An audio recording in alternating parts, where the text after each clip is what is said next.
Hi everyone, my name's Leisha. I'm also known as Natural Mystic and Ladybug, and I've worked for my local pharmacy, and I'm from a place called Hatfield, or I currently live in a place called Hatfield in Hertfordshire. I'm originally born and raised northwest London, for those of you who know, and some of you may recognise my face. I've gone out today with intentions to go to work. I'm a delivery driver, like I said, for my local pharmacy, so I'm just going to go and get my van loaded and hit the road basically. While out and about, there's been an incident in my local supermarket, and this is what the video playing in the corner is. And these are just my thoughts as to what it is I've seen and how it is that it's affected me, but how I feel it's gonna affect others, especially during this moment in time with everything that's going on, or not going on, or what appears to be going on. But I definitely know how it's making me feel, and I think there may be others that can relate to how it is that I feel. So the video shows that there were lots of police cars and an ambulance that have just pulled up, lights blazing. I heard all the commotion and I didn't really think too much of it because I generally, where I live, I'm near a main road, so I do hear, police cars backwards and forwards every now and then.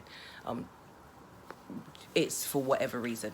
Where I grew up in London, also, Brent, Northwest 10, London in general, police cars, sirens, it's generally something we always hear. So I don't, it's like not white noise, but that noise that you tend to ignore, okay? So I don't want anyone to think, right, okay, so it's that noise you tend to ignore. So I've gone out to work, or gone out ready to load my van, and like I said, the whole of the car park has been cleared, and they're asking people to leave the store as quickly as possible. I'm in a local group on Facebook, and there's a few people that have communicated what's been going on, so we're all aware to stay away from the area. Not sure what's going on, but just for traffic purposes, just for not having to want to get involved in whatever it is, let's stay clear, let's stay safe, as they say, let's stay home. As they've been saying lately, staying home saves lives. So all right, so within the supermarket itself, it appears that somebody has passed. Their life is no longer, they've ceased to exist in this realm, in this body, in their body, okay? And the first thing that came to my mind was that it's a lovely day. Some children have gone back to school. Parents, families, adults, people are out and about shopping. It's in that time of the day where there's not much of a queue anymore, and because we're allowing a little bit more social distancing, or we're allowing people to kind of do things day to day to try and get the economy going again, to try and get people out of their homes, to try and help with the mental health of being shut away for as long as we all have. So we've started to laws and policies in various ways have started to change around us, and they've started to ease and saying there's a sense of come outside, but be cautious, do what you got to do, but then go back in.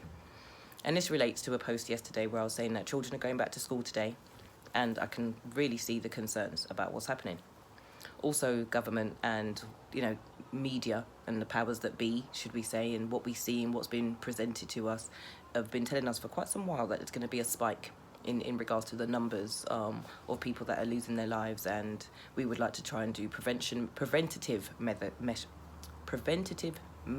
and measures, forgive me, to try and not go back to or even implement a more stringent lockdown period. And I just don't even like using that word. I really don't even like using that phrase that they've given us. It's what it does to me up here when I use that in regards to the term or phrase lockdown. What am I actually locking down? What my whole physical being, my brain, my thoughts, my feelings. So I have chosen to just continue to use the safe distancing, which is something that I've been practicing for a very long time. Again, I worked in care, so I'm used to gloves on occasion, I'm used to masks on occasion, I'm used to protecting my clothing, and I also cook. So again, when I cooked for the elderly, when I cooked for myself, I'm here now, my head's covered. There's a level of hygiene and cleanliness, not just for myself, but for the people around me in the industries I've worked in. So when I see what's going on, my first thought goes to, what are people, how are they going to feel? You know, are children going to be scared to go to Asda now? Or are they going to be scared to go out to other supermarkets? Are they going to be scared to go to school? You know, this fear that comes to us when we're faced with death. It's as simple as that. When we see it, when it's unexpected. And that's what, unfortunately for me, I've seen a few people past. I have been one of the people that they probably seen right at the very end. Like, I'm the last human face alive that they see before they go and meet their maker. And I could look at that as being a really sad moment. And yes, people losing their lives through natural causes, as in whether it be ill health or being elderly, that can sit differently inside of us. It's a different type of grief. Yes, we still experience the loss, but I know that they weren't taken out. It wasn't totally unexpected. And that's sometimes easier to digest and doesn't keep me awake at night. And when I worked in care, I was very much affected by the industry, by what I saw. And I just wanted to be able to hug some of them at the end. Some of them just wanted to hug me. And I feel humbled and privileged that I was able to help those people transition with peace.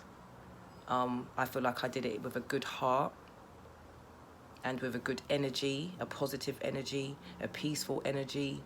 I said my prayers to myself. I said my prayers for them, even if they're not religious, but just words. Speaking, words have spells, and putting positivity out there and manifesting a smooth transition for them. And, you know, that their family members and their friends and the people around them find peace, you know, after their passing. And if they have a funeral, may it be a beautiful funeral of celebration of life in that respect, where people can remember the good things and celebrate and laugh about the individual that's gone. I've been to 1 or 2 funerals in my lifetime, and it's something I choose not to do anymore. And a lot of people might say that's disrespectful because I don't get to say goodbye or I don't express my last wishes, and I'm going to keep it real. If I never spoke to that person in life and I never told them how I felt and gave them an opportunity to let me know how they felt, and that is what's more important, is speaking with people, connecting with people in life now, so they can say and get it out, so neither of us dies with regret or that feeling of shoulda, woulda, coulda. And I have seen how the elderly react to life when they kind of, you know, remember, or they have a moment of clarity through the dementia, and things come back to them, and it can either really uplift them or it really brings them down, because they think about the things they didn't do or the things they wanted to achieve, and now they feel like it's too late. You know, their symptoms or their illness or the way their body functions doesn't permit them to be able to fulfill those things they wanted to do. So working in the industry really made me realise that as long as I've got breath, as long as all these bits are working, as long as everything is functioning, you know, albeit I wear glasses, albeit I might have the odd filling here or there, but I've got my own teeth, you know, I might have alopecia, but I've still got hair, you know, these sorts of things. Let me be grateful, let me be thankful and appreciative that I've got these experiences and these lessons learned from the people around me that have ignited my fire to make sure I try not to live with any regret. Do not get to an age any longer in life, or as you get older, where you think, I should have at least tried, because I never know where it may have led me, or I should have at least said sorry, or I should have at least connected with that person or those group of people or that family member, and ultimately learn forgiveness. Yeah, learn forgiveness, because it brings peace within, and then if you've got peace within, then there's no need to fight out.